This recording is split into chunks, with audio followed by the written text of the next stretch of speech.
Alors, bonsoir à tous. Il me fait plaisir d'être avec vous ce soir pour vous parler d'un sujet qui me tient particulièrement à cœur. Un sujet qui nous concerne tous, non seulement les générations actuelles, mais également les générations futures et dont dépend l'avenir de l'humanité. C'est un sujet qui se trouve être vieux comme le monde, mais qui, cependant, ne se démodera jamais parce que l'homme aura toujours quelque chose à dire sur ce sujet. Si je me trouve avec vous ce soir, ce n'est pas avec la prétention de vous présenter une théorie excentrique ou illuminée qui aurait pour ambition de changer le monde. Ce n'est pas moi qui apprendrai à des sages tels que vous à réinventer la roue. J'entends ce soir profiter de votre sagesse pour discuter avec vous de la pensée d'un homme qui, à mon humble avis, s'avère être l'un des plus grands penseurs qu'ait connu notre histoire. Sans plus tarder, partons explorer le cœur de l'homme et ce qui constitue notre humanité. Après avoir réussi, je l'espère, à piquer votre curiosité, laissez-moi dès à présent vous présenter l'homme des paradoxes et des contradictions, le plus grand amoureux de la nature et le plus grand défenseur de l'humanité. Laissez-moi vous présenter Jean-Jacques Rousseau. Jean-Jacques Rousseau est né le 28 juin 1712 à Genève, en Suisse. Il est le fils de Isaac Rousseau, horloger, et de Suzanne Bernard, tous deux citoyens de Genève. Rousseau perdit sa mère à un très jeune âge, le 7 juillet 1712, seulement 9 jours après sa naissance. Il fut donc élevé par son père et sa tante Suzon jusqu'à ses 10 ans. En 1722, le père de Rousseau, devant quitter la ville, il fut confié aux bons soins du pasteur de Lambertier à Bossé pour quelques années. C'est en 1728 que Rousseau rencontrera Madame de Warren, sa bienfaitrice, qui parfaira son éducation et qui veillera sur lui une bonne partie de sa vie. En 1745, Rousseau rencontre Thérèse Levasseur, lingère, avec laquelle il se mariera et aura 5 enfants, tout en poursuivant ses réflexions et ses écrits philosophiques. Rousseau apprendra tel un autodidacte. À 8 ans, il lit déjà de grands historiens, des moralistes et de laborieux écrits philosophiques tels que ceux de Plutarque, son philosophe de prédilection. Il est initié à la littérature, la musique, l'histoire, la gravure, la religion, la philosophie et plus encore. Tout au long de son existence, Rousseau exercera diverses professions telles que laquais, travailleur au cadastre de Savoie, précepteur, maître de musique, compositeur de musique et écrivain. En 1749, il participera même au grand projet de l'encyclopédie, en compagnie des grands penseurs comme Voltaire, Diderot et d'Alembert. Ses écrits sont nombreux et très variés. Ils touchent des domaines aussi divers que la politique, l'éducation, l'anthropologie, la religion, la musique, l'art, la botanique, la littérature et la morale. Rousseau acquérera la reconnaissance du public et de ses confrères philosophes par son discours sur les sciences et les arts en 1751, qui lui valut le premier prix décerné par l'Académie de Dijon. Puis son deuxième discours sur l'origine et le fondement des inégalités parmi les hommes. Ses principaux écrits philosophiques sont les deux discours, tels que mentionnés précédemment, le contrat social, qui concerne la politique, et l'Émile, ou le traité de la bonté originelle, traité de pédagogie que celui-ci considère comme le plus important de son œuvre, mais qui ne fut pas reçu comme tel par le public. Émile fut publié en 1762. Il fut d'abord rejeté par l'Église, condamné par le Parlement de Paris, puis interdit de lecture. Tous les exemplaires du livre furent brûlés à Genève. Après une longue vie remplie de rencontres et de réflexions, Rousseau s'éteint le 4 juillet 1778 dans la demeure du marquis de Girardin à Ermenonville. Si tout à l'heure je vous ai présenté Rousseau comme l'homme des paradoxes et des contradictions, c'est parce qu'il nous est possible d'observer divers éléments conflictuels à travers les écrits et la vie de celui-ci. Premier paradoxe, lorsqu'on observe les écrits de Rousseau, on ne peut s'empêcher de constater le cœur d'un homme faisant preuve d'un amour sans borne pour l'humanité. Tous les travaux de Rousseau portent sur la nature humaine, que ce soit comme élément principal ou secondaire. Pour Rousseau, si l'homme veut être heureux, il doit d'abord apprendre à être un homme. Le bonheur est alors possible pour l'espèce humaine. Elle doit tout simplement être éduquée de façon à accomplir un retour aux sources. C'est ce que défendra principalement Rousseau dans les Mille. Cependant, lorsque nous examinons la vie de celui-ci, nous remarquons les traits d'un homme triste et solitaire. Rousseau vivait comme un ermite.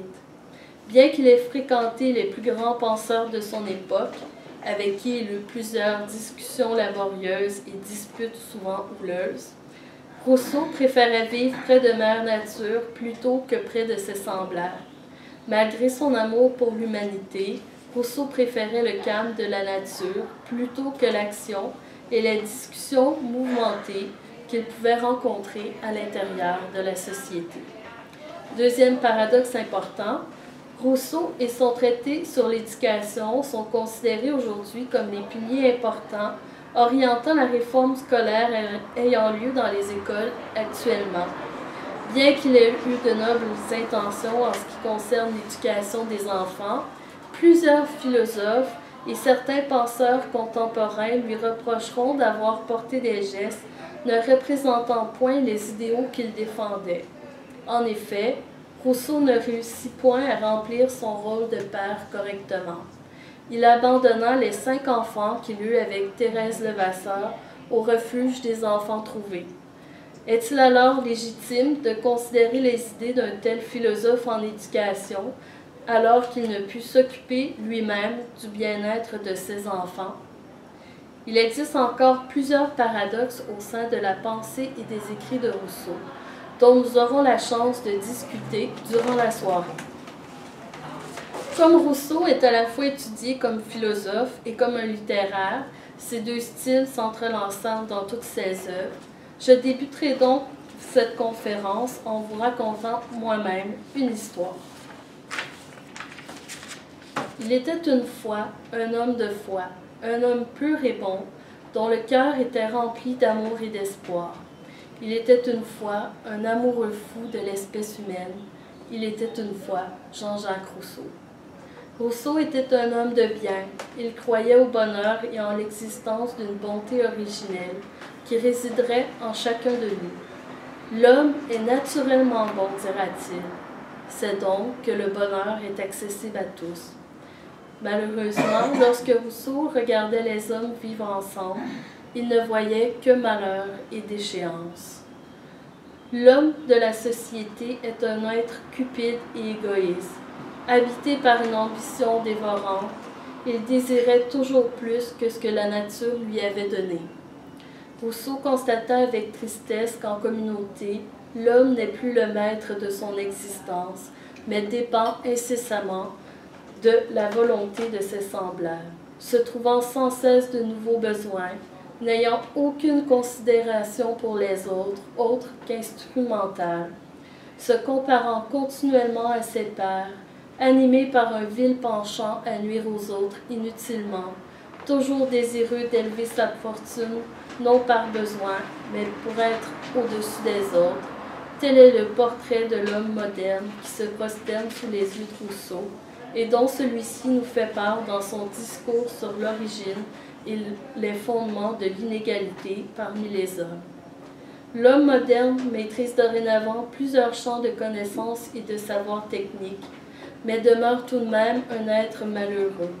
C'est donc que le progrès du savoir de l'homme ne fut pas très concluant en ce qui concerne le bonheur de l'humanité.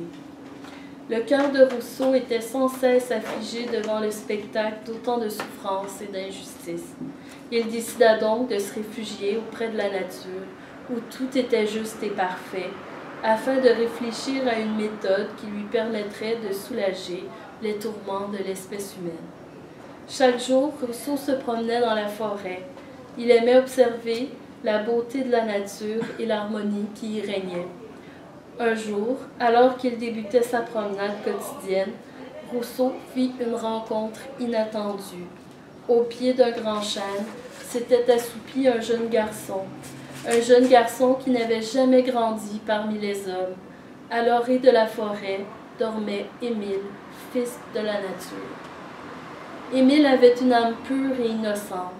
Il était naturellement bon et vivait de manière simple et modeste. Il avait une existence libre, paisible et solitaire. Ses besoins étant somme toute assez modiques, il avait appris à se contenter de peu de choses. Il n'avait qu'à tendre le bras pour se rassasier des fruits que lui procurait Mère Nature. Lorsqu'il était assoiffé, il s'abreuvait à ses lacs et à ses rivières, et au moment où il se sentait fatigué, il n'avait qu'à dormir sous l'arbre qui l'avait nourri durant la journée. Cette nature lui fournissait tous les biens dont il avait besoin, divers aliments et des milliers d'endroits où il pouvait se reposer en toute quiétude. N'ayant point côtoyé les hommes, les seuls maux qu'Émile eut à craindre étaient la douleur que pouvait par exemple lui amener la famine ou l'insécurité. La nature étant cependant si abondante de ses fruits et d'endroits où il pouvait se sentir en sûreté, réussissait à exempter celui-ci de cette inquiétude. Ce fils de la nature vivait dans un monde où il ne connaissait ni le bien, ni même la vanité, l'estime ou le mépris. Émile ne possédait aucun vice, mais il ne possédait aucune vertu. Contrairement aux hommes qui peuplaient les villes, comme Émile ne fréquentait pas ses semblables, il n'avait pas à se soucier de l'opinion qu'autrui pouvait avoir sur sa propre personne. Il n'avait jamais l'occasion de se comparer aux autres hommes, ni n'avait les facultés requises pour le faire. Il ne possédait aucune notion de propriété ou de justice, et n'avait ni l'opportunité, ni le désir de se venger du mal qu'on pouvait lui avoir fait. Lorsqu'il cherchait comment agir, il n'avait qu'à écouter ce que lui dictait son cœur. Il n'était pas l'être le plus raisonné, ni le plus intelligent. De plus, constate Rousseau, il est si loin du degré de connaissance nécessaire pour désirer en acquérir de plus grandes, qu'il ne peut avoir ni prévoyance, ni curiosité. Son imagination n'était pas très active, mais son cœur était comblé et ne demandait rien. Il était capable de faire preuve d'une bonté exemplaire envers ses frères de la nature, et avait envers lui-même un amour et une estime sans mesure pour son être. Il n'avait donc aucune raison de vouloir sortir de ce parfait état d'harmonie qu'il partageait avec Mère Nature. Jean-Jacques vit chez Émile tous les traits qu'il avait toujours cherchés en vain dans l'espèce humaine, amour et compassion. Il prit donc sous son aile le jeune garçon dans l'espoir qu'un jour il puisse changer le destin des hommes. Rousseau continua de s'occuper de l'éducation d'Émile près de la nature, qui fut à la fois très maternelle et un terrain d'apprentissage infini pour l'enfant. Émile continua donc alors à grandir comme la nature l'eût toujours voulu, tout en cultivant auprès de son père un immense amour pour l'humanité. Sa bonté demeurait sans limite parce qu'il savait toujours écouter ce que lui dictait son cœur. Contrairement au reste de l'espèce humaine, Émile ne cultiva pas inutilement ses désirs et s'épargna ainsi l'inconvénient de récolter déception et peine. Dès son plus jeune âge, Émile apprit à se contenter de peu et à travailler dur pour ce qu'il possédait. Émile devint alors un jeune homme libre et autonome. C'est en l'absence de toute contrainte, que ce soit celle de son maître ou de la société, qu'Émile apprend à devenir un homme. Aussi, à l'inverse de ses semblables qui peuplent les villes, Émile ne dépend ni du travail ni du regard d'autrui pour avoir le sentiment d'exister. Son maître a avant tout fait de lui un être complet en lui-même, et non un simple rouage ou une fraction de la société. Son bonheur n'est le fruit que de son propre labeur. Émile n'est heureux et en paix avec lui-même que lorsque ses actions s'accordent avec sa nature profonde. L'éducation que reçut Émile lui permit alors de devenir un être à la fois particulier et universel. Certes, Émile est un être unique de corps et d'esprit, mais c'est dans la pureté de son cœur que parvient à se reconnaître l'ensemble des hommes. Émile reflète amour sincère et compassion, qualités qui sont présentes en chacun de nous. Émile transpire également l'universalité parce qu'il ne possède aucune habitude et peut s'adapter à toutes les situations. Il est formé en premier lieu pour devenir un citoyen du monde. Il n'appartient à aucun pays, ni à aucune mœurs. Émile considère chaque membre de l'espèce humaine comme un frère. C'est pour cette raison qu'Émile peut faire preuve de moralité. Arriva le jour où Émile devint un homme, il fut enfin prêt. « Va, mon fils, lui dit Jean-Jacques, apprends aux hommes à devenir des hommes. Montre-leur ce qui est caché au fond d'eux-mêmes et qu'ils ont oublié. Enseigne-leur à cultiver leur cœur plutôt que leur esprit, s'ils veulent un jour trouver le bonheur. Ce n'est pas la somme de nos savoirs qui compte. L'important, c'est, comme le disait Socrate, de savoir qui l'on est. Considère chacun d'eux comme tes frères et écoute toujours ce que te dicte ton cœur. » Sur ces paroles, Émile partit dans l'espoir de créer un nouveau jour pour l'humanité. Comme vous l'avez peut-être remarqué dans le précédent récit, selon Rousseau, l'homme possède déjà en lui-même tous les éléments pour être heureux. Émile représente l'essence même de l'humanité avant toute culture, que ce soit celle du corps ou de l'esprit. Voyez-le comme une graine qui réside en chacun de nos cœurs et qui ne demande qu'à être cultivée. Pour Rousseau, nous sommes les jardiniers de notre propre vie. Le résultat de ce que sera notre existence ne dépend que de la manière dont nous aurons développé notre faculté d'aimer, que nous devrons comprendre comme une faculté d'aimer non seulement soi-même, mais aussi d'aimer autrui. J'en profite maintenant pour faire une petite parenthèse pour vous expliquer dans quel contexte intellectuel Rousseau développa sa pensée. L'idée que l'homme soit un être naturellement bon, défendue par Rousseau, ne fut pas très bien accueillie à son époque. Au XVIIIe siècle, c'est l'idéalisme qui fait plutôt force de loi d'un point de vue intellectuel. Pour les penseurs de plusieurs pays, comme la France, l'Allemagne et le Royaume-Uni, la société est un signe de connaissance, de culture et de moralité. C'est par le contact avec ses semblables que l'homme peut acquérir une autonomie de pensée, un jugement plus éclairé et faire preuve de droiture et de moralité. C'est donc que la société s'avère un élément essentiel pour le bonheur de l'humanité. Comme vous l'avez constaté, Rousseau est donc à contre-courant. Pour lui, la société est bien loin d'être un signe de bonheur. Poursuivons maintenant pour découvrir ce que Rousseau entend par le fait d'aimer.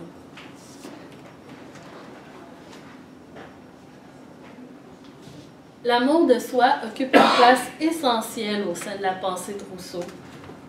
Contrairement à plusieurs de ses congénères, Rousseau considère que l'homme doit toujours se laisser guider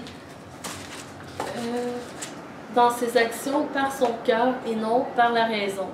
Selon notre philosophe, le premier principe qui habite le cœur de l'homme, et ce, avant toute civilisation, s'avère être l'amour de soi. Ce qu'entend Rousseau lorsqu'il parle d'amour de soi, ce n'est ni un individu narcissique, ni un être imbu de sa personne, mais plutôt un être sensible, étant habité par un sentiment naturel, le poussant à veiller à sa propre conservation. L'amour de soi n'est pas un acte d'égoïsme, mais un mouvement naturel de l'âme, mouvement qui nous pousse à rechercher ce qui favorise notre bien-être et à rejeter ce qui pourrait lui nuire. Pour Rousseau, ce sentiment est d'autant plus naturel qu'il nous est aussi possible de l'observer chez les animaux. Cependant, l'amour de soi ne peut se comparer à un instinct de survie bestial qui nous pousserait à faire n'importe quoi. Ce qu'on peut constater chez les animaux, comme chez les humains, c'est pas pour simplifier ce qu'on pourrait qualifier de la loi du plus fort, c'est-à-dire de considérer la vie comme un éternel combat où le plus fort peut survivre. L'amour de soi, chez l'homme comme chez l'animal, Ça peut être apprendre à se contenter de l'essentiel et taire les désirs superficiels. Par exemple, quand on est assoiffé, pour Rousseau nous dirait sûrement qu'on n'a pas besoin ni de vin, ni de bière, mais de l'eau, ça suffit à combler notre besoin. On peut remarquer ici une légère influence de la philosophie stoïcienne ou épicurienne qu'on pourrait résumer comme ceci. Dans la vie, il ne faut s'attarder qu'à ce qui dépend de nous et ne s'occuper qu'à satisfaire simplement nos besoins essentiels. On pourrait donner aussi comme exemple, quand on dit s'attarder à ce qui dépend de nous, par exemple, si je vous dis la santé, c'est quelque chose qui ne dépend pas de nous. Notre apparence physique, c'est quelque chose qui ne dépend pas de nous. Il y a des choses comme ça pour Rousseau, on ne peut pas rien y faire. Vouloir être le plus beau pour changer notre apparence, c'est pas faire preuve d'amour de soi.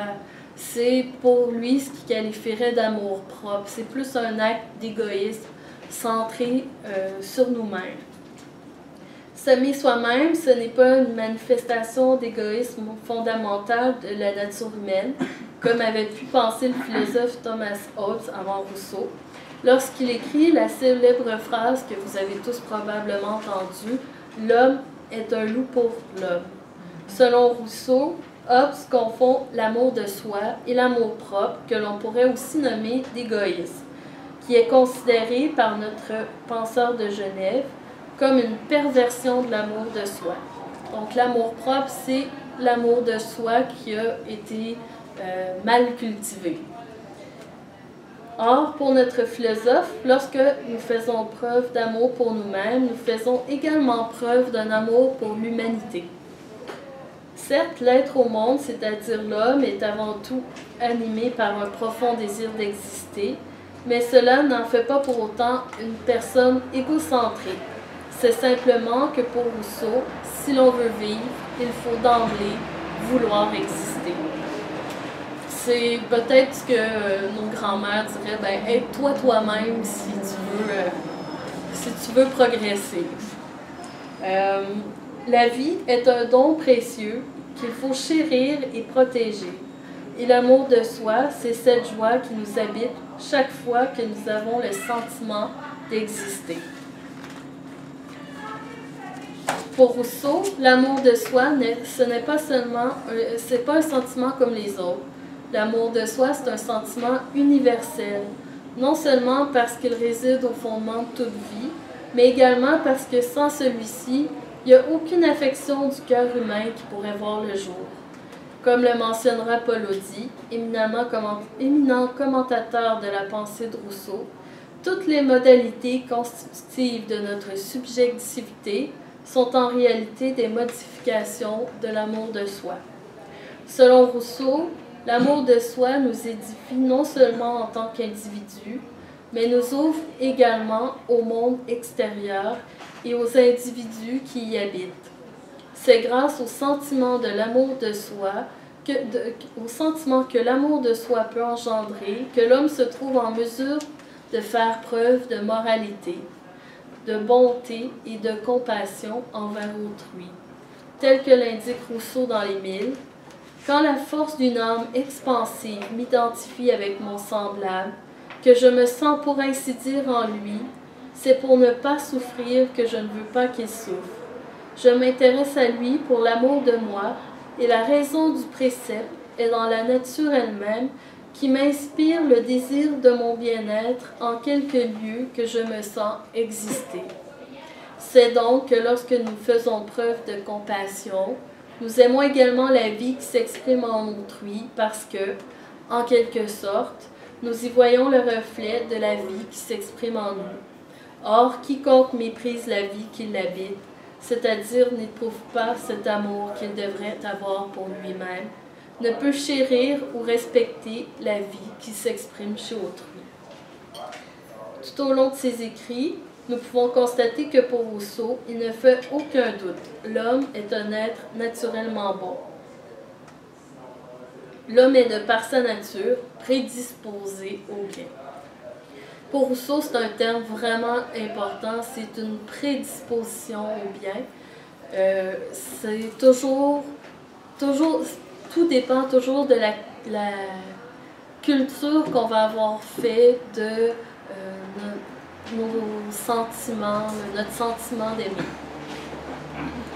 L'homme, il peut toujours faire preuve d'une compassion incommensurable envers ce prochain.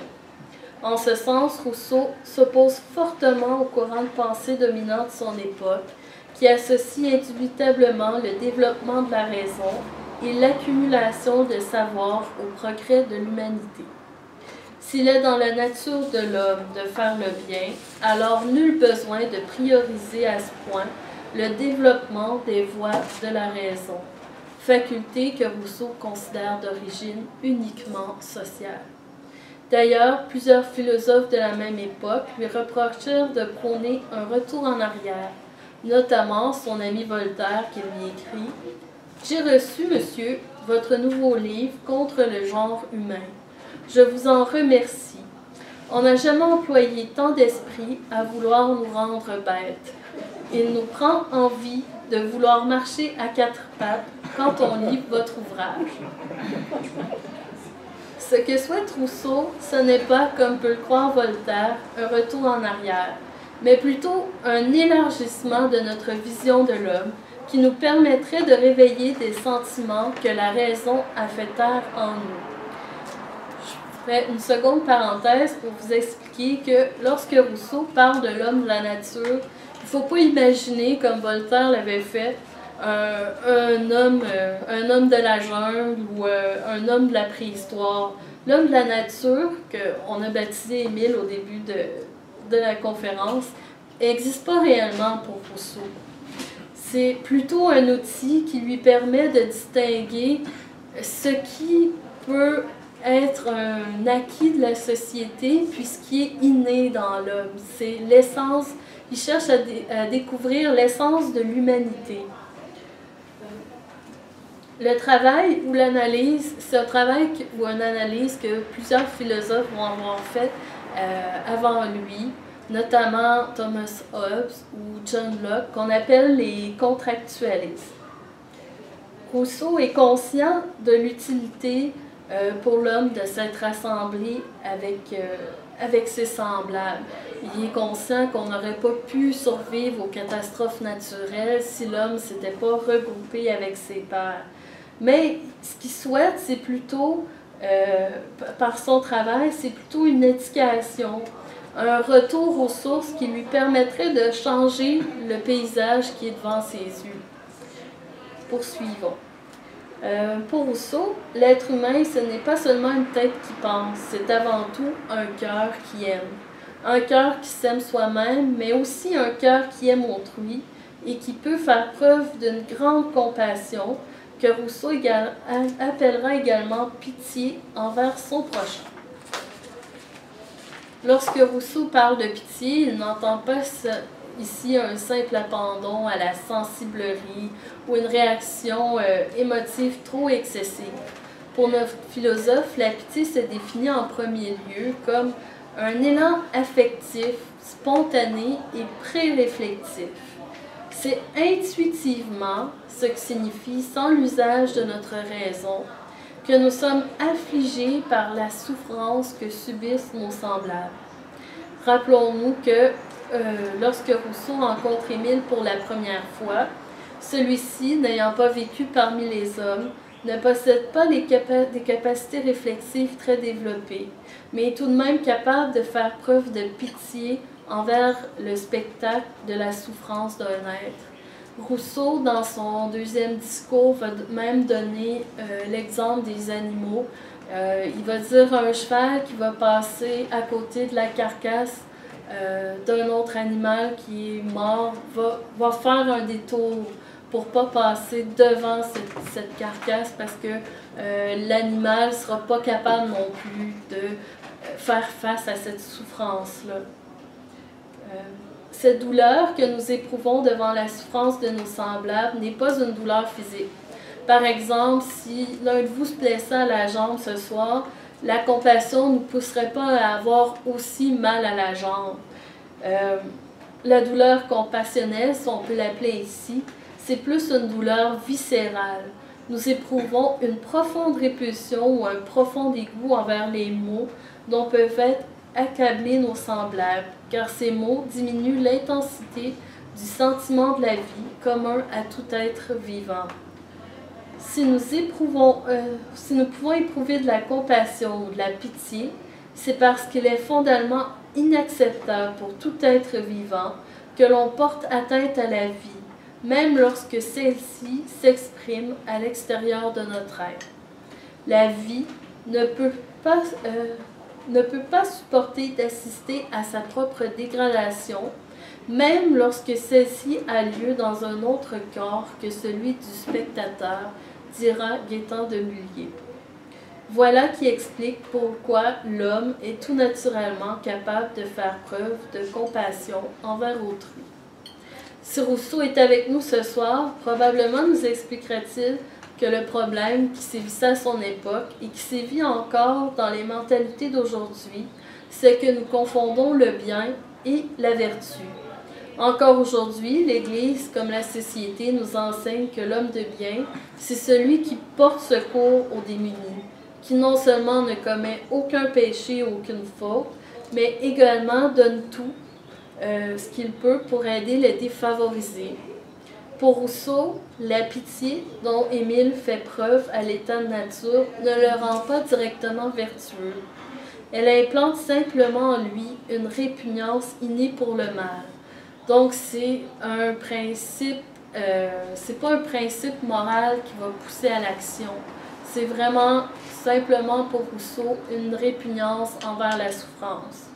Or, pour Rousseau, le premier pas vers le bien est de ne pas faire le mal. En premier lieu, la pitié ne se définit donc pas comme un principe moral qui nous pousserait à l'action, mais plutôt comme un principe négatif qui limiterait la tendance au vice. Émile, avant toute éducation, manifestera ce que nous pouvons appeler une pitié négative, qui ne le poussera pas naturellement vers autrui, mais qui l'empêchera de faire du mal à ses semblables. Pour Rousseau, cette pitié est tout de même un signe de moralité. Ne pas vouloir faire de mal à autrui, c'est souhaiter son bonheur. Après avoir reçu une éducation, la pitié dont fera preuve Émile sera plus intellectualisée. Elle incitera celui-ci à se porter secours aux êtres humains. Il reconnaîtra en eux la condition universelle de tout être humain et de ce fait leur viendra en aide. Dans l'Émile, ce que Rousseau explique, c'est que au fur et à mesure qu'Émile grandit, on va développer son imagination. Puis, par l'imagination, on pourrait dire qu'Émile est capable de faire preuve d'empathie. Il n'y a pas seulement une répugnance pour la souffrance, le spectacle de la souffrance, mais il est aussi capable de s'imaginer à la place de celui qui souffre. Donc, c'est pour cette raison-là qu'il va être plus poussé à l'action. Devant l'injuste souffrance de l'autre, Émile souffre, et c'est par altruisme que Émile passera à l'action. Lorsqu'Émile compatit à la douleur d'autrui, il ne le fait jamais dans l'objectif de s'attirer sa grâce ou sa reconnaissance, parce que à ce moment-là, on pourrait dire que c'est pas l'amour de soi et la compassion qui s'expriment, c'est l'amour propre. Quand on porte secours à quelqu'un dans le but de s'attirer ses grâces, on instrumentalise, si on peut dire, la compassion. Ça n'a plus un fondement vertueux, ça n'a seulement qu'un fondement instrumental. Comme nous l'explique Paul Audy, si je me laisse naturellement émouvoir par la pitié, c'est parce que cette expérience que je fais de la souffrance de l'autre, cette expérience que je fais de la souffrance qu'éprouve l'autre, à laquelle lui-même s'identifie en tout point de son être, est aussi la mienne. Non pas que nous souffrions de la même chose, mais son souffrir et le mien sont de même nature. Ils procèdent tous deux de l'amour de soi, qui non seulement nous édifie l'un et l'autre en notre individualité même, mais nous rend également semblables l'un à l'autre et parfois sur le fondement secret d'une telle similitude solidaire l'un de l'autre. En résumé, s'il nous arrive de compatir à la douleur d'autrui, c'est parce que nous partageons avec lui une chose qui constitue à la fois son être et mon être, et ce, avant même que s'instaure une différence entre nous. Cette chose qui réside en chacun de nous, c'est la vie, que Rousseau considère comme un pur mouvement de la nature, donation du sentiment immédiat de soi, de la subjectivité originelle qui fleurit dans chaque individu. Grâce à la compassion, l'homme s'ouvre maintenant au monde extérieur et devient au service de la vie. L'amour qu'il se porte ne reste plus centré sur lui-même, mais s'étend au monde extérieur. Il possède désormais la capacité d'aimer les autres comme il s'aime, car il reconnaît en eux, comme en sa propre personne, ce bien précieux qu'est la vie, et cela lui procure le sentiment d'exister. Si j'ai choisi de vous parler d'amour de soi et de compassion ce soir, c'est parce que je considère que ce n'est pas des valeurs qui sont assez mises de l'avant dans notre société.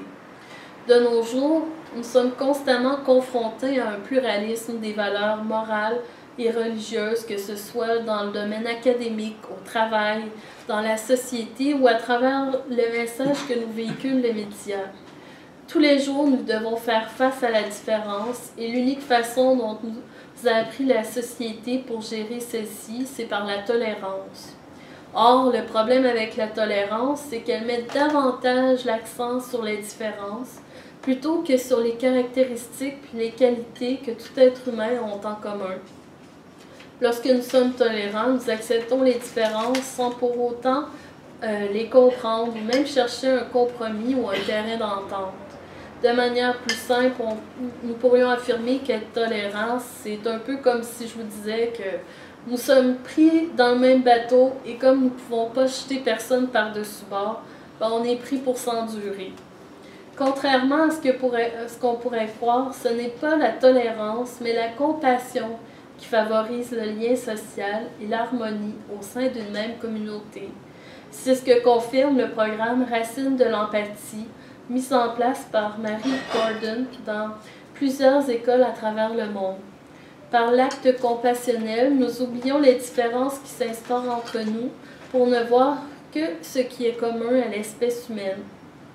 Lorsque nous compatissons avec autrui, nous voyons non seulement se refléter en lui une réalité intersubjective qui se reflète également en nous-mêmes, mais nous nous reconnaissons également à travers les yeux de celui-ci.